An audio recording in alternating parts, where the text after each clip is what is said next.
salah satu hikmah kenapa Rasulullah Shallallahu Alaihi Wasallam menikahi Aisyah.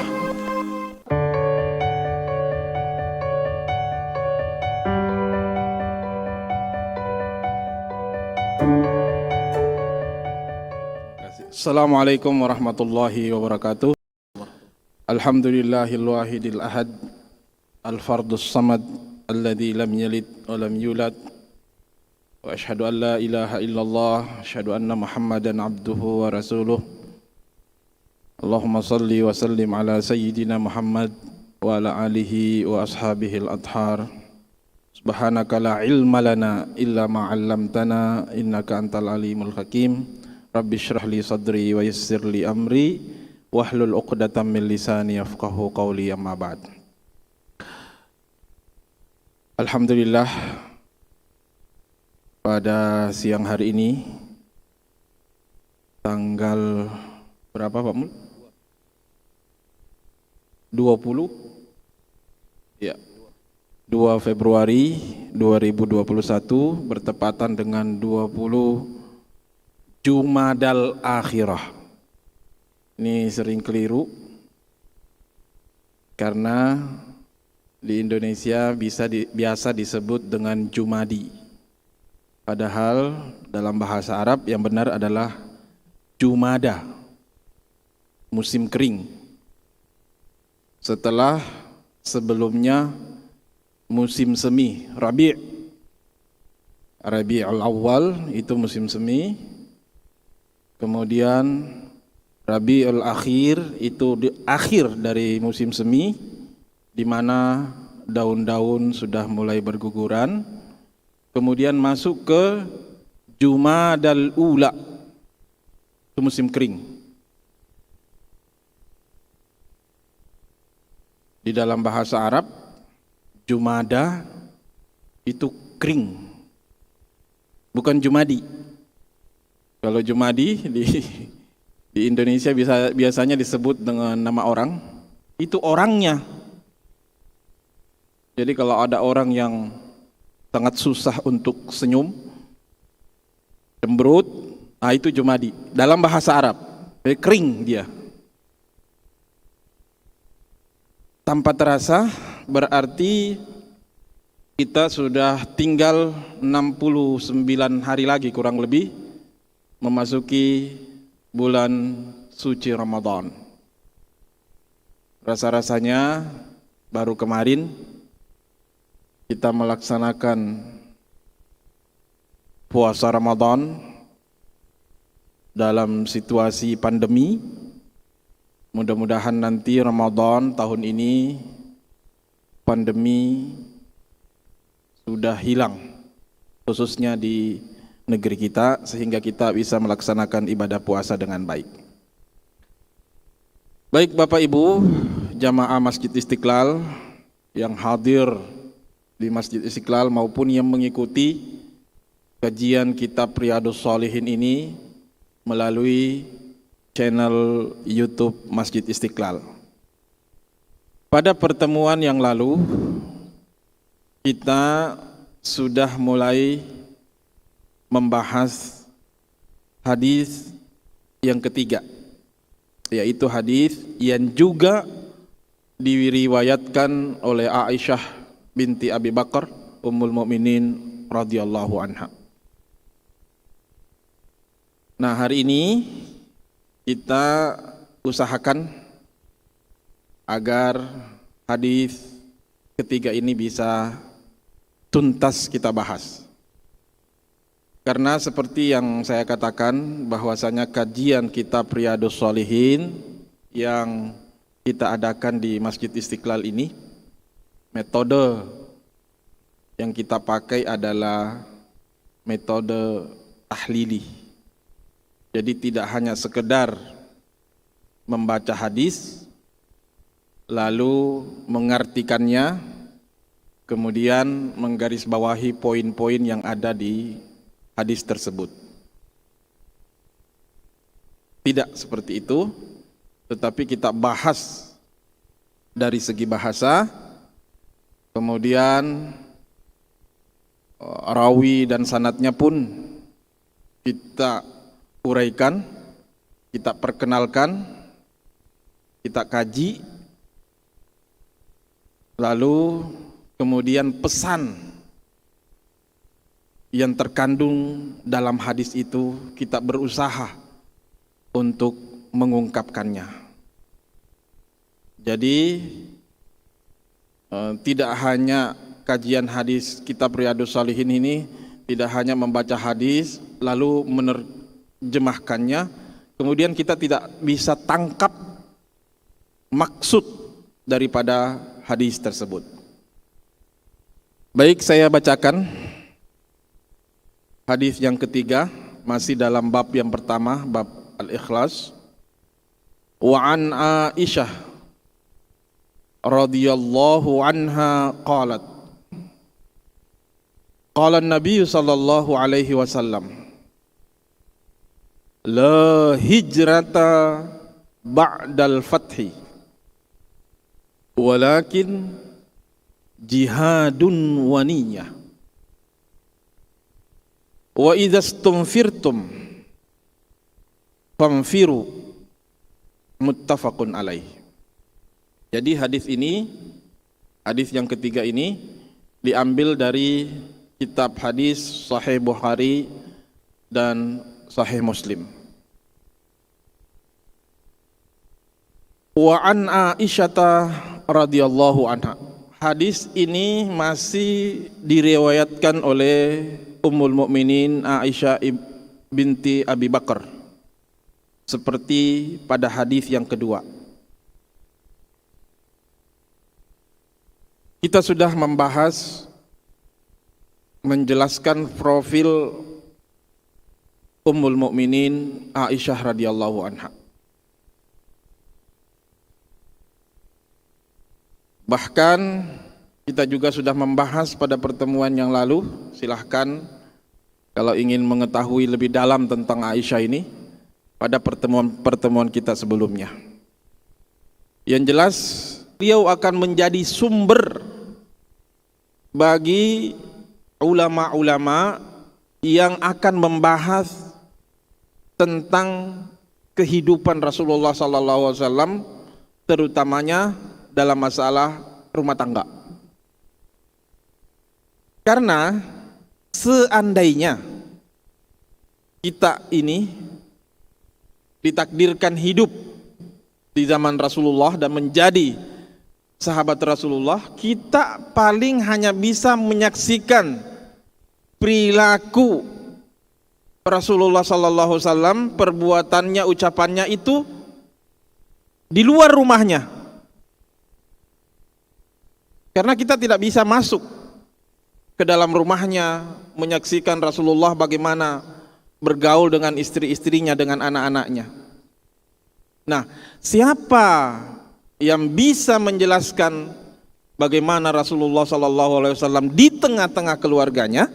Itulah istri-istri beliau, terutama Aisyah Ummul Mukminin radhiyallahu anha, yang memang diberikan keistimewaan, cekatan, cepat menanggapi bila ada sesuatu, dan beberapa kelebihan beliau. Kemudian matan hadis ini itu dimulai daripada kalimat la hijrata ba'dal fathi.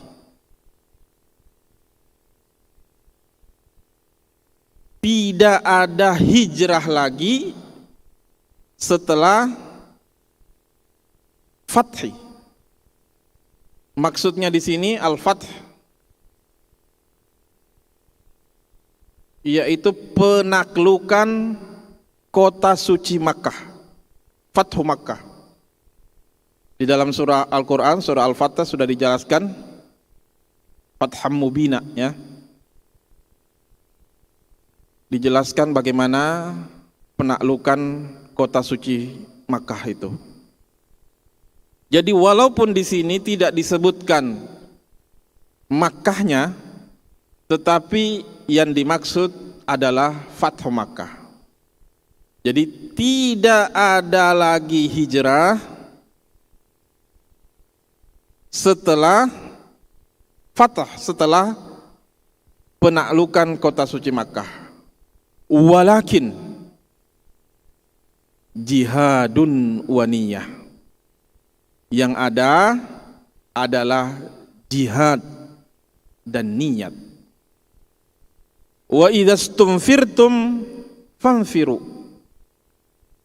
Jika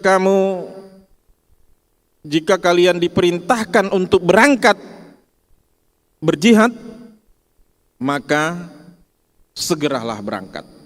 Hadis muttafaqun alaih. Baik. La hijratah ba'dal fathi. Di sini dimulai dengan huruf la. Pada pertemuan yang lalu kita sudah jelaskan secara singkat bahwasanya huruf la ini mengandung 3 makna. Ya. Bisa la berarti larangan, nahi. Bisa la berarti nafi, meniadakan, menafikan. Bisa la berarti naqs,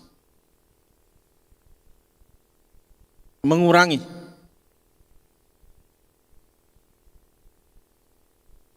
Nah, di sini setelah huruf la ini, yaitu kalimatnya di fathah, la hijrata, tidak ada hijrah lagi. Kalau kalimat setelah la itu fathah, maka la di sini menunjukkan la nafi, la yang fungsinya bukan melarang, tetapi meniadakan. Jadi tidak dilarang untuk hijrah. Silahkan kalau mau hijrah, tetapi pahalanya tidak ada dan tidak ada gunanya. Kalau hijrah itu dilakukan setelah penaklukan kota Mekah. Kenapa?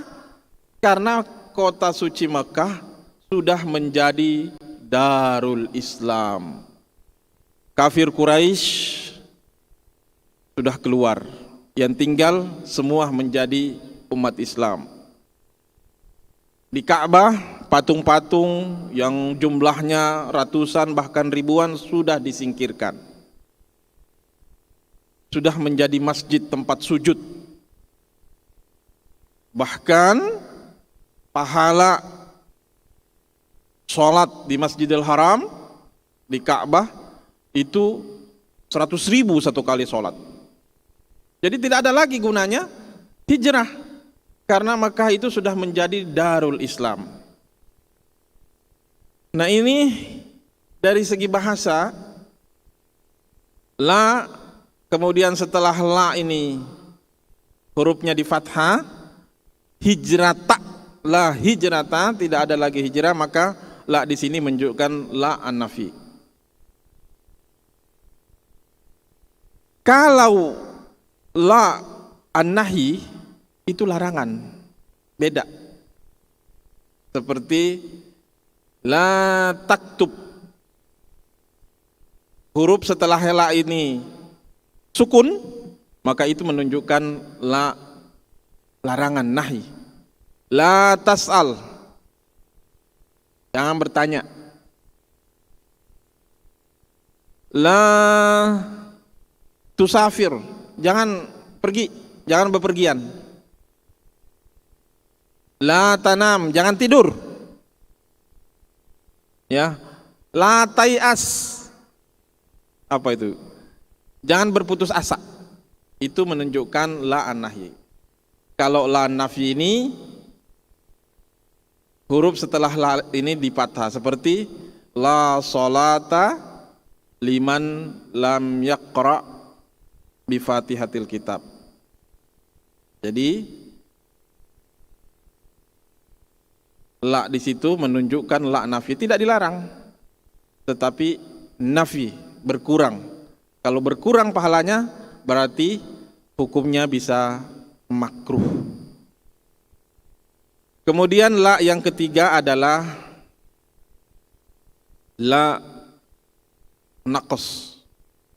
Nah, di sini di kalimat la hijrata, la di sini bisa berarti la nafi, juga bisa berarti la yang bermakna naqas. Ya. Menafikan pahala hijrah. Kemudian karena dia tidak dapat pahala hijrah, berarti dia ada yang kurang, ada yang naqas apabila dia tetap melakukan hijrah. Kemudian ba'dal fathi,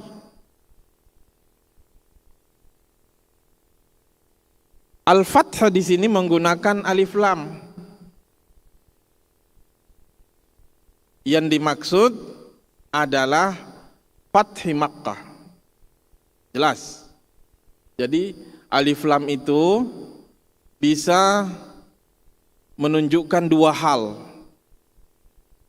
Alif lam bisa menunjukkan ta'rif, lit-ta'rif, bisa juga menunjukkan al-istighraq. Jadi kalau dikatakan la hijrata ba'dal fathi, kalau alif lam di sini menunjukkan ta'rif, berarti yang dimaksud adalah Fathu Makkah. Tetapi alif lam di sini bisa juga mengandung al-istighraq. Maknanya itu umum. Ya. Jadi bukan hanya yang dimaksud itu kota Mekah, tetapi bisa bersifat umum. Misal kita tinggal di satu daerah, satu komplek yang tadinya kita susah melaksanakan ibadah, susah mendapatkan sekolah yang sesuai dengan syariat agama kita, susah mendapatkan tetangga, teman untuk bergaul yang bisa mengingatkan kita, wa tawasau bil haq wa tawasau bis sabr. Setelah adanya kita di situ dan kita sedikit demi sedikit bisa merubah lingkungan kita, ya, seperti yang dilakukan oleh Nabi di Mekah, yang hanya dimulai oleh 4 orang, kemudian bertambah menjadi 40 orang. Tadinya hanya beribadah secara diam-diam, sembunyi-sembunyi, kemudian setelah itu berani untuk terang-terangan. Kalau itu kita bisa dilakukan di tempat, di lingkungan kita, dan setelah itu lingkungan kita menjadi baik, ya, masjid buka, bisa kita melaksanakan ibadah kapan saja, sekolah-sekolah yang Islami yang sesuai dengan syariat sudah tersedia, untuk apa lagi kita hijrah ke tempat lain? Nah, ini maksudnya di sini lam, alif lam lid istighraq. Seperti dalam kalimat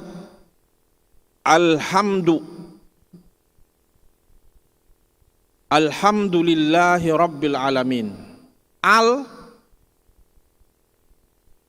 yang ada di situ adalah alif lam ta'rif dan alif lam lil istighraq. Makanya di dalam bahasa Indonesia diterjemahkan segala puji. Ya, segala puji hanya lillah, milik Allah Subhanahu wa taala. Umum maknanya. Jadi alhamdulillah itu bukan hanya pada saat kita mendapatkan nikmat, pada saat kita diberi kesenangan, tetapi alhamdulillah itu diucapkan umum kapan saja dan di mana saja. Itu saya rasa yang poin-poin yang bisa kita bahas pada pertemuan kajian kitab Riyadhus Shalihin hari ini. Mudah-mudahan bermanfaat dan insya Allah kita akan bertemu lagi pada pertemuan selanjutnya. Wallahul muwaffiq ila aqwamit thoriq. Wassalamualaikum warahmatullahi wabarakatuh.